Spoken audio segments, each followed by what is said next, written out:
Viewers welcome back on programme. So viewers हुण आपां गलबात करन जा रहे हैं कि भारत ने United Nations human rights council दी जनेवा विच चल रहे 46वें सैशन विच पाकिस्तान ਅਤੇ टर्की ਦੇ ਤਿੱਖੇ ਹਮਲੇ ਬੋਲੇ क्योंकि इन्हां दोनों देशों ਵੱਲੋਂ कश्मीर ਦੇ ਮੁੱਦੇ ਨੂੰ ਜ਼ੋਰਦਾਰ ਤਰੀਕੇ ਨਾਲ ਉਠਾਇਆ ਗਿਆ ਸੀ। ਸੋ ਇਸ ਬਾਰੇ ਆਪਾਂ ਵਿਚਾਰ ਚਰਚਾ ਕਰਨ ਜਾ ਰਹੇ ਹਾਂ, ਨਾਲ ਹੀ ਗੁਰਬਾਣੀ ਵਿਚਾਰਾਂ ਦੀ ਸਾਂਝ ਵੀ ਤੁਹਾਡੇ ਨਾਲ ਪਾਈ ਜਾਏਗੀ। ਸੋ ਅਸੀਂ ਚਾਹਾਂਗੇ ਕਿ ਤੁਸੀਂ ਨਾਲ ਇਸੇ ਤਰ੍ਹਾਂ ਬਣੇ ਰਹਿਣਾ। ਦੇਖਣ ਸੁਣੀਆਂ ਲਿਖਣ ਲਈ ਤੁਹਾਡਾ ਸਭ ਦਾ ਬਹੁਤ ਬਹੁਤ ਸ਼ੁਕਰੀਆ जी। डॉक्टर साहब की कहना चाहोगे इस मुद्दे बारे? देखो, अक्सर असी aggressive diplomacy versus defensive diplomacy की गल करते हैं।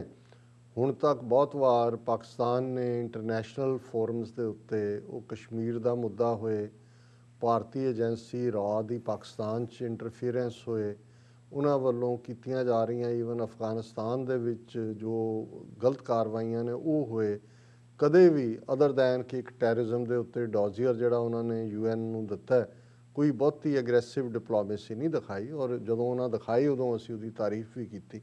पर जे दुश्मन तो भी सीखना होए, हुण 46वां सैशन चल रहा है United Nations human right council का जनीवा दे विच, और ज़ाहिर है जो भारत ने कश्मीर के मुद्दे ते कीता, CA वर्गे कानून ने, जिवें उन्हां दीयां असैंबलियां अज ही UP असैंबली ने एंटाई कन्वर्शन लॉ के थले ईवन मैरिज दे विच भी रुकावट, और कोई धर्म ना बदल सके, और किस किस्म के कानून वो लिया रहे ने, उत्थे किसानां दे नाल की हो रहा है, किवें मुढ़ले हक जिहड़े ने आम शहरीआं दे खोए जा रहे हैं।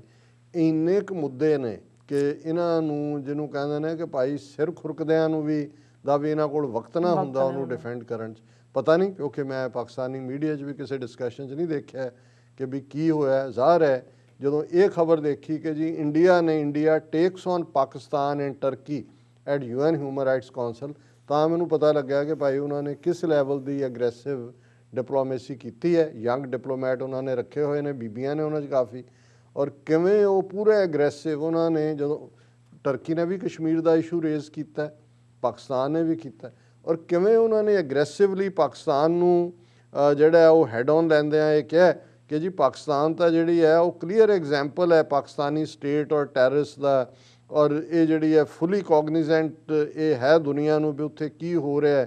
पाकिस्तान जिहड़ा होम है, पैटर्न है इंटरनेशनली प्रोस्क्राइब टैररिस्ट एंटिटीज़ का, और उन्होंने Omar Saeed Sheikh, al Qaeda terrorist, murder of American journalist Daniel Pearl by हुण जिहड़ा उन्हां दे सुप्रीम कोर्ट का फैसला पाकिस्तान का, उन्होंने भी हुकूमत के नाल जोड़ के, और पाकिस्तान के कोल तो किन्ने ने बाबरी मसीत तो लैके हुण तक सुप्रीम कोर्ट कश्मीर के मुद्दे ते सुता होया है, दूजा है, लेकिन उन्होंने पूरा एग्रैसिव लाइन रखी, और उन्होंने ये कहा कि भी ये जिहड़ा खुद जिहड़ा टैररिस्ट है, it is an affront to terrorism victims everywhere, ये उन्हां दी सीमा पुजानी लेडी जिहड़ी है उन्होंने कर बिल्कुल एग्रैसिव। हुण टर्की नूं मेरा नहीं ख्याल हुण तक इंडिया ने किवें कदे भी इवें लिया होए एग्रैसिवली।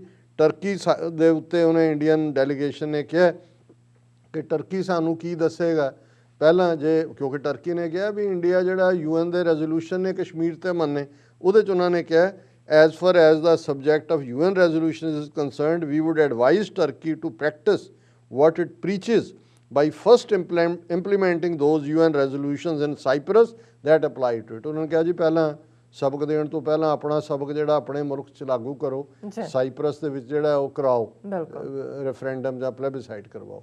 सो मैनूं लगदा भी पहली बार होएगा कि उन्होंने टर्की नूं भी हैड ऑन, ये है कि भाई चोर भी ने, जुल्म करन वाले भी ने, लेकिन उहनूं उहदा वो जफा करदे ने अपने जुल्म दा, और दूसरिਆਂ ਨੂੰ ਤਾਂ ਸਾਡੇ ਜਿਹੜੇ ਨੇ जिन्हां नूं तुसीं ਇੰਨੇ ਕ ਪਾਸੇ ਉਲਝਾ ਸਕਦੇ ਹੋ। और मेरा ख्याल है कि भी ਇਹਦੇ 'ਚ ਕੋਈ ਸ਼ੱਕ नहीं है कि इन्हां हिंदू तवियां ने ਜਿਹੜਾ ਉਹਨਾਂ ਦਾ ਇਹ ਬਾਹਰ ਬੈਠੇ ਸਾਰੇ ਡਿਪਲੋਮੈਟ ਵੀ ਨੇ, ਉਹਨਾਂ ਦੇ ਵਿੱਚ ਇਹ ਜਿਹੜੀ ਪੈਟਰੀਓਟਿਕ ਸੋ ਕਾਲਡ ਹਿੰਦੂਤਵਾ ਪ੍ਰਾਈਡ ਜਾਂ so called Hindutva Indian pride ਭਰ ਦਿੱਤਾ ਹੋਇਆ ਕਿ ਉਹ ਸਿਰਫ ਤਨਖਾਹ ਲਈ ਨੌਕਰੀ ਨਹੀਂ ਕਰਦੇ ਕਿ ਵੀ ਉਹਨਾਂ ਨੂੰ ਤਨਖਾਹ ਮਿਲਦੀ ਹੈ, ਉਹਨਾਂ ਵਿਚਲਾ ਆਪਣਾ ਜਿਹੜਾ ਹਿੰਦੂਤਵਾ ਦਾ ਪੈਟਰੀਓਟਿਜ਼ਮ ਹੈ ਉਹਦੇ ਥੱਲੇ ਐਗਰੈਸਿਵਲੀ ਕੰਮ ਕਰਦੇ ਨੇ, ਔਰ ਹਰ ਫਰੰਟ ਦੇ ਉੱਤੇ ਉਹ ਕੁਛ ਨਾ ਕੁਛ ਜਿਹੜਾ ਹੈ ਉਹਨਾਂ ਦੇ ਐਗਰੈਸਿਵ ਅਟੈਕ ਹੁੰਦੇ ਨੇ।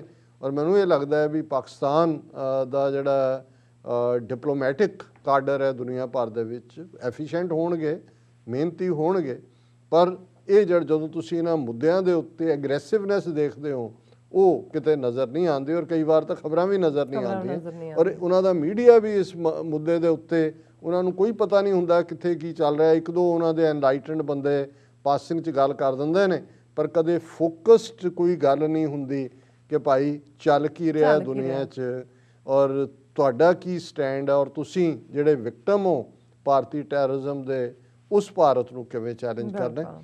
ਔਰ ਕਲੋਜ਼ਿੰਗ ਤੋਂ ਪਹਿਲਾਂ ਜਿਵੇਂ ਅਸੀਂ ਰੋਜ਼ਾਨਾ ਕਬੀਰ ਸਾਹਿਬ ਦੀ ਬਾਣੀ ਦੇ ਉੱਤੇ ਵਿਚਾਰ ਕਰਦੇ ਹਾਂ, ਅੱਜ ਦੋ ਬਰੀਫ ਸਲੋਕ ਨੇ, ਇੱਕ ਸਵਾਲ ਦੀ ਸ਼ਕਲ 'ਚ ਹੈ, ਇੱਕ ਜਵਾਬ ਦੀ ਸ਼ਕਲ 'ਚ ਹੈ।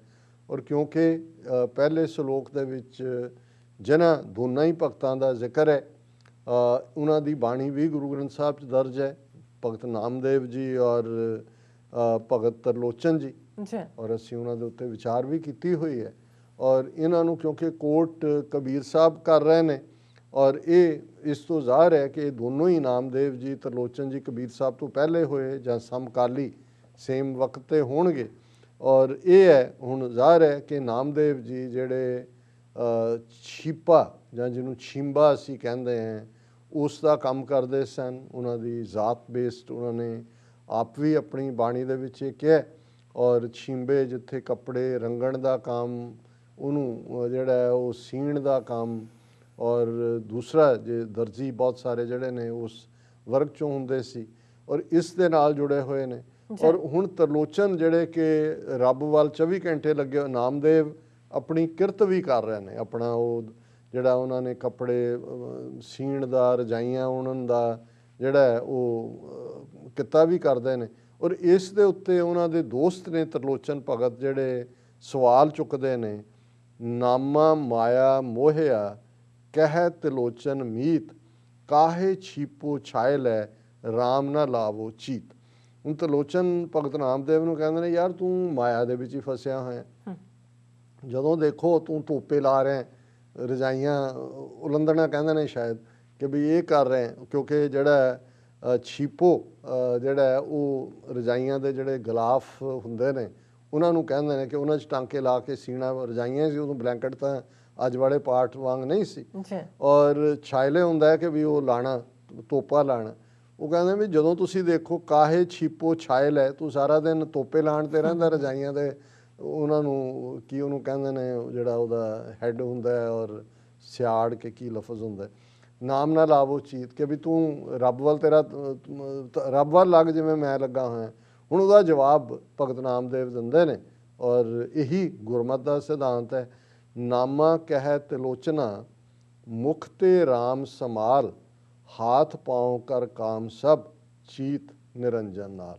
ਨਾਮਦੇਵ ਜੀ ਤਰਲੋਚਨ ਜੀ ਨੂੰ ਕਹਿੰਦੇ ਨੇ ਕਿ ਦੇਖੋ ਭਗਤ ਜੀ, ਤੁਸੀਂ ਬਹੁਤ ਵੱਡੇ ਹੋ, ਪਰ ਇੱਕ ਗੱਲ ਦਾ ਇਹ ਵੀ ਧਿਆਨ ਰੱਖੋ, ਕੋਈ ਜ਼ਰੂਰੀ ਨਹੀਂ ਕਿ ਹੱਥ ਦਾ ਕੰਮ ਛੱਡ ਕੇ ਹੀ ਰੱਬ ਦੇ ਨਾਲ ਮਨ ਲਾਇਆ ਜਾ ਸਕਦਾ ਹੈ।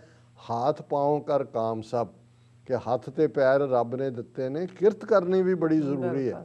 ਔਰ ਜਿਹੜਾ ਚਿੱਤ ਹੈ ਉਹ ਰੱਬ ਦੇ ਨਾਲ ਹੈ। ਔਰ ਇਹੀ ਸਿਧਾਂਤ ਹੈ ਜਦੋਂ ਗੁਰੂ ਨਾਨਕ ਸਾਹਿਬ ਨੇ ਫਰਮਾਇਆ ਕਿ ਭਾਈ ਅਲਟੀਮੇਟਲੀ ਰੱਬ ਦਾ ਦਰਵਾਜ਼ਾ ਉਹਦੇ ਲਈ ਖੁੱਲ੍ਹਦਾ, ਕਾਲ ਖਾਏ ਕਿਛ ਹੱਥੋਂ ਦੇ, ਨਾਨਕ ਰਾਹ ਪਛਾਣੇ ਸੇ। ਘਾਲਣਾ ਕਰਨੀ, ਮਿਹਨਤ ਕਰਨੀ, ਕਿਰਤ ਕਮਾਈ ਕਰਨੀ, ਔਰ ਫਿਰ ਉਸ ਨੂੰ ਵੀ ਸ਼ੇਅਰ ਕਰਨਾ। ਕਾਲ ਖਾਏ ਕਿਛ ਹੱਥੋਂ ਦੇ, ਘਾਲਣਾ ਦੀ ਕਮਾਈ ਖਾਣੀ, ਔਰ ਉਹਨੂੰ ਵੀ ਅੱਗੋਂ ਡਿਸਟਰੀਬਿਊਟ ਕਰਨਾ। ਨਾਨਕ ਰਾਹ ਪਛਾਣੇ ਸੇ, ਉਹਨਾਂ ਦੇ ਲਈ ਰੱਬ ਦੀ ਰਾਹ ਖੁੱਲ੍ਹਦਾ ਹੈ, ਰੱਬ ਦੀ ਦਰਗਾਹ ਦਾ, ਰੱਬ ਵੱਲ ਜਾਣ ਦਾ। ਔਰ ਇਹੀ ਜਦੋਂ ਅਸੀਂ ਨਾਮ ਜਪੋ, ਕਿਰਤ ਕਰੋ, ਵੰਡ ਛਕੋ ਕਹਿੰਦੇ ਹਾਂ, ਕਿਰਤ ਸਭ ਤੋਂ ਇੰਪੋਰਟੈਂਟ ਹੈ, ਜਿਹਨੂੰ ਰਿਜ਼ਕੇ ਹਲਾਲ ਕਿਹਾ ਜਾਂਦਾ ਹੈ। ਅਸੀਂ ਵੀ ਹੱਕ ਹਲਾਲ ਦੀ ਕਮਾਈ ਕਹਿੰਦੇ ਹਾਂ, ਕਿਰਤ ਕਰਨੀ ਕਹਿੰਦੇ ਹਾਂ। ਔਰ ਇਹੀ ਭਗਤ ਨਾਮਦੇਵ ਕਹਿੰਦੇ ਨੇ, ਨਾਮਾ ਕਹਿ ਤਿਲੋਚਨਾ ਮੁਖ ਤੇ ਰਾਮ ਸਮਾਲ, ਹਾਥ ਪਾਉ ਕਰ ਕਾਮ ਸਭ ਚੀਤ ਨਿਰੰਜਨ ਨਾਲ। ਜੀ ਡਾਕਟਰ ਸਾਹਿਬ, ਤੁਹਾਡਾ ਬਹੁਤ ਬਹੁਤ ਸ਼ੁਕਰੀਆ। ਤੁਸੀਂ ਅੱਜ ਐਵੇਂ ਸ਼ੁਰੂ ਦਾ ਵਿਚਾਰ ਸਾਡੇ ਦਰਸ਼ਕਾਂ ਨਾਲ ਸਾਂਝਾ ਕੀਤਾ। ਸੱਚ ਆਪਣੀ ਵਿਊਅਰਸ ਕਰ ਲੈਣੇ ਇਜਾਜ਼ਤ। ਵਿਊਅਰਸ, ਸਾਡੇ ਪ੍ਰੋਗਰਾਮ ਦਾ ਸਮਾਂ ਇੱਥੇ ਸਮਾਪਤ ਹੁੰਦਾ। ਤੁਸੀਂ ਆਪਣੀ ਰਾਏ ਤੇ ਸੁਝਾਅ ਸਾਨੂੰ ਭੇਜਣਾ ਭੁੱਲਣਾ ਸਾਡੇ ਇਸ ਪਤੇ ਤੇ sos@tv84.tv ਤੇ ਅਸੀਂ ਆਪਣਾ ਪ੍ਰੋਗਰਾਮ ਲੈ ਕੇ ਫਿਰ ਦੁਬਾਰਾ ਤੁਹਾਡੇ ਸਨਮੁਖ ਹੋਵਾਂਗੇ। ਤਦ ਤੱਕ ਲਈ ਮੈਨੂੰ ਤੇ ਆਪਣੇ ਡਾਕਟਰ ਨੂੰ ਆਗਿਆ ਦਿਓ। ਦੇਖਦੇ ਰਹੋ TV84। ਬੁਲਾ ਦਿਓ ਫਤਿਹ। ਵਾਹਿਗੁਰੂ ਜੀ ਕਾ ਖਾਲਸਾ, ਵਾਹਿਗੁਰੂ ਜੀ ਕੀ ਫਤਿਹ। ਰੱਬ ਰਾਖਾ।